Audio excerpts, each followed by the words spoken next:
This video will demonstrate how to use filters within LiveCount. To open up the filter panel, click the filter icon on the left-hand side toolbar. You may choose to filter by any users who have contributed annotations to this drawing. You may also filter by annotation type.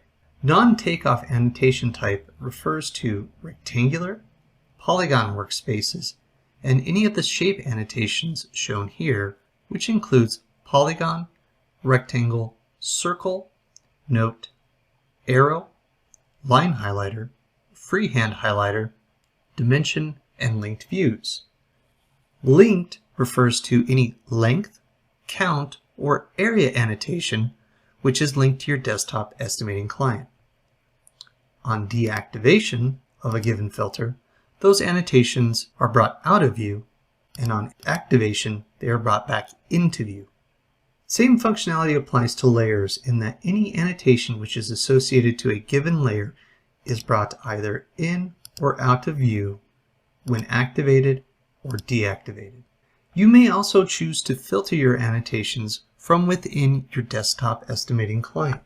When you activate a filter in your desktop estimating client, you will see that the side panel is updated to indicate that estimating filters are applied.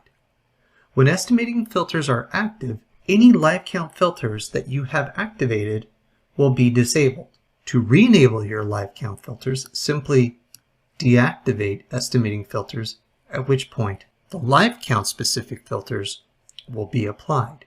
To reactivate your estimating filters, move the button to its activated state, and any filtering you have applied from within your desktop estimating client will be honored.